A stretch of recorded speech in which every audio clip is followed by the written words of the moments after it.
Did you know that if you've had cheating in your relationship will be better than it was before? What the? Go home and get the gun. Go home. Run. The more I go on TikTok these days, the more I find either problematic things, depressing things, lying things, disingenuous things, overconsumption core, underconsumption core. But something that I recently found that I found very entertaining are essentially a bunch of people advising partners to stay in relationships after the partner's cheated. That's suspicious. Hey, I have something to tell you. So, Brad Giga Chad actually cheated on me. Oh my god, I'm so sorry. That's really hard. If you need help leaving him, I know it's really difficult to do that, but I can help you. Oh, no, it's fine. Like, you see, my therapist told me that there's actually strength in the relationship that we're gonna have afterwards as long as we rebuild that trust. So I just have to give him a bunch of chances and let him fuck other bitches as many times as he wants so he can get it out of his system so that we can stay together. That sounds very unhealthy, very problematic, but listen, do you, boo-boo? That's literally what it's feeling like. Let's start off with a goodie. Did you know that if you've had cheating in your relationship and you do the work to resolve it, your relationship will be better than it was before? Don't scroll away too fast. I know people don't like to hear that. They think, oh, he's a cheater, she's a cheater, they're a cheater, I got to get out of here, they're terrible, they're bad people, they're the worst thing, and they might be, and you might have to. But I'm telling you that the research shows... Whose research? Whose research shows that? Whose research shows that? I'm so curious. As well as my own clinical findings over 38 years. Oh, his own clinical findings over 38 years. That the couples who decide to try to work it out and understand what the cheating was about and how to resolve it and regain trust and go from assumed trust to earned trust, they find themselves on the other side better than they were before. Because now they're more transparent, they're more honest, they're more accepting. I don't know what percentage of couples this actually is. I know it exists, okay? I know it exists. But what percentage of couple actually goes through this and comes out better on the other side?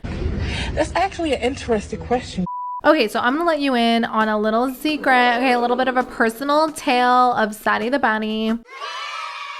Once upon a time, I was seeing someone, a man. Big regret. This man obviously cheated, and I was like, okay, I don't care because it's got nothing to do with me. It's got everything to do with you. But this would not be confirmed for a while, okay? So I was just living in the relationship Thinking that it was a thing and suspecting it was a thing, but not knowing for sure. I could not even live with that. I was miserable every Single day. So I can't even imagine going through this and just being like, I'm gonna forgive. You don't have to tell me where you are. You don't have to tell me who you're with. I trust you. Like, that will never happen for me ever again. Around these parts, we have some decorum, okay?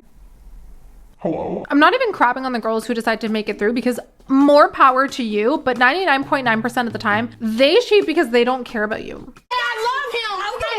I know him, y'all. I know him. I know him. They cheat because they don't like you. And if they've got wounds that they need to fill, honey, you are not responsible for them. They're more into the conflict and the conflict resolution. The odds are, the stakes are higher, and so they're more willing to stretch out of their comfort zones toward each other than they were before the cheating. So don't get me wrong, it's not the cheating that made it better, it's the recovery from the cheating that makes it better. I promise you. This guy 1000% cheated. I don't really care about what he has to say. Let's go on to the next one. Can people rebuild trust after experiencing infidelity? Yes, of course people can rebuild trust. You rebuild trust through a few major stages. The first one is that whoever hurt you, especially if you choose to stay together, has the ability to express guilt and remorse. That don't do nothing for me. I'm sorry. Okay.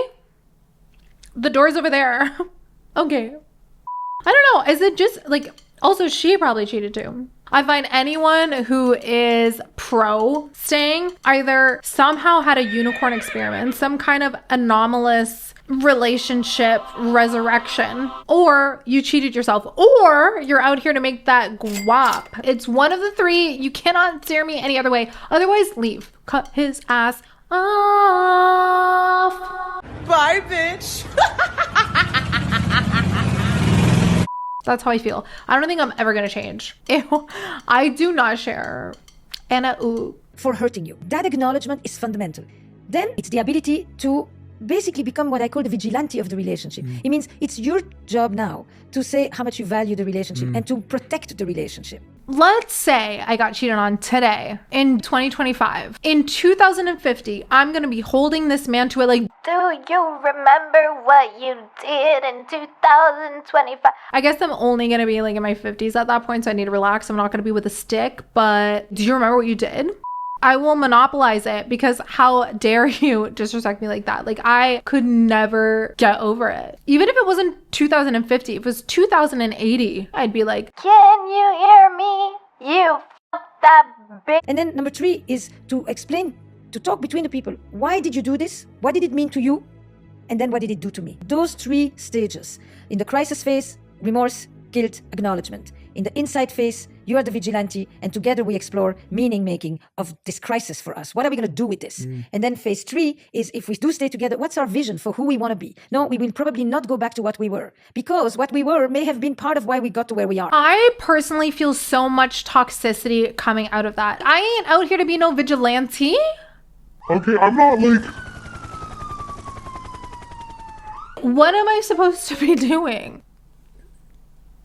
Now, disclaimer. This is all just to do with me and what I would do and what I would tolerate and what I don't tolerate. Girl, trying to figure out their wound is not your job. How many times do I need to say it? It's not your job, it's not your job. To each their own. I am not here to understand it, but I can respect it. I saw this one TikTok where the girl was like, I just disappear. I just disappear. So if a man ever cheats on you or does you wrong, don't break up with him. Just simply disappear. Don't even give him the satisfaction of knowing that he hurt you. Let him live in it. Let him soak in that cauldron of worries that maybe she found out. I love it. That's the right thing to do, in my opinion. Am I the villain? I don't think I'm the villain. What do you think about getting back together after infidelity? One thing I would say is different for men and women. When a man forgives a female cheat, she can't respect you the same way. You got to remember, we like alpha men. Alpha men don't accept promiscuity. So what happens when you accept a woman back? A part of her will always feel like you're weak and you don't have the willingness to walk away, because there's nothing that can push a man to walk away more than infidelity. And if that didn't do it, nothing will. So now she's lawless. Hey, so I know I cheated, but will you please take me back? You mean so much to me, and this relationship I've taken 7 years to build, and I've poured my heart and soul into it, so please take me back. I've thought about it, and I'll take you back. What? Ew, gross. That's giving beta. She's going to beg and say, please forgive me, please forgive me. But the reality is, we don't want the man that forgives us. We really don't. We want the man that says, you had your chance, it's been a pleasure, I wish you the best. Because that's the man we respect. If you were cheating, you're not meant to be in a relationship anyway, obviously. Okay, thank you, Captain Obvious. You're welcome. But also, she's giving red pill women only because she's endorsing alpha male. Alpha male carries a lot these days. That term is heavy. Also, she's a bit of an ick-star. I'm sensing a little bit of a pick-me. Oh my gosh. This has been great. This has been great. It's been very entertaining. It's been a lot. I am excited to take a nap after this. I enjoyed the video. Did you enjoy the video? I hope so. Thank you so much for hanging out with me, and I'll see you in the next one.